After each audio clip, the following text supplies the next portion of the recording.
I guess it might be, the Oscars, the Grammys, or any high-profile events. Exactly. Men would also like to step out in fashion, looking fine on those red carpets. But not just red carpets. I mean, every single day. I mean, we dress to impress on the show, We're a couple don't of fashionable guys, aren't we? Exactly. Exactly. And yesterday, I mean, we took a look at the women's trends, but I felt a little bit left out, I must be honest, Well, that's why we have our fashion diva over here, Alexis Chaffee. Exactly. Always in the know about what the latest trends are in the fashion world. How are you doing today? I'm good. Lovely. Well, I think the question that I want to start off with is there really such a big difference between men's and women's fashion, or are there actually quite a few similarities that pull them together? Every season you'll see some really different trends. Obviously, just, the nature of the beast, so to speak. You're not going to get couture dresses for men.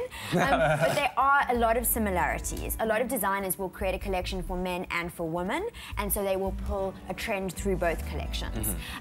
This season specifically, we saw blue all over the runways for women, and we saw blue all over the runways for men, from jackets to coats to suits to polo necks to jerseys.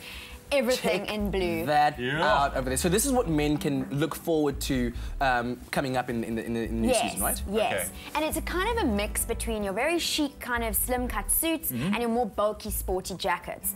The other trend that was really quite significant is checks for ladies and for gentlemen. Checks of all sizes, checks on checks. Loving that Tom Ford look on the left, amazing. And then the other one was prints. We're seeing a lot of prints recently. Wow. That's bold, eh? Very, very much. It's very bold. Loving the heart print there. So from your digital prints to your quirky prints, checks, stripes, you've got animal print for guys. Wow. I'm not sure about that, Print for guys. but it's happening. And the other one, I don't know how you're going to feel about this, is polo necks. Boom. You know what?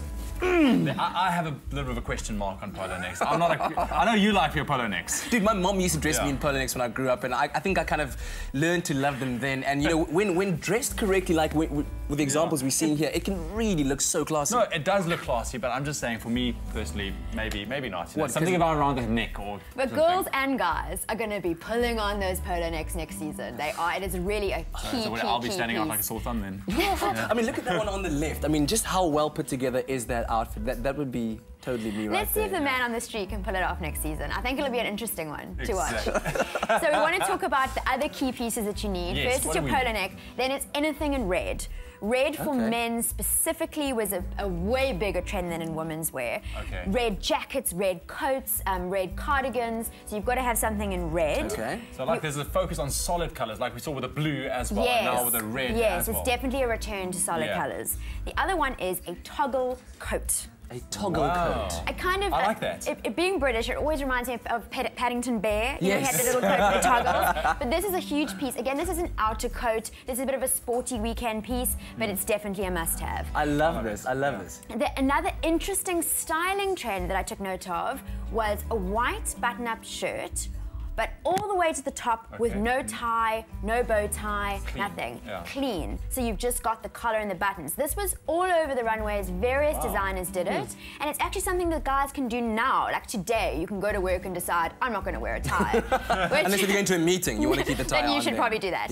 And then our last must-have is the overcoat. Something you can wear over a suit in cold, obviously your colder cities, just over like a loose shirt. It's a piece you've got to have, and I think it's actually a piece you're going to get some wear out of, so invest in the best. I'm quite a fan of the coats like that. I used to wear that as well back in the day when I was travelling and whatnot. Oh, really? Oh, whoa, it's good. No, it's really nice. It looks cool. Just because you never wore a coat like that, all muffy. Well, I do my polo necks, you do your coats. Very cool. But whatever I think we both look very stylish. I do.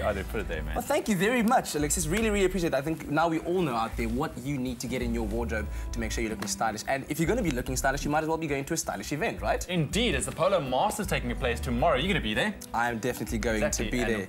And we are, of course, giving away 3 double tickets for tomorrow. All you need to do is SMS the keyword polo, your name and city to 33728, and you could see yourself chilling there watching the polo. So who would you say is the most stylish between me and you right now? Oh, come on, guys. I can't pick a favourite. Come on, you're on the hot spot. Boom! Half-court swoosh in the bucket on the buzzer. Speaking of which, let's take an ad break. I'm sorry.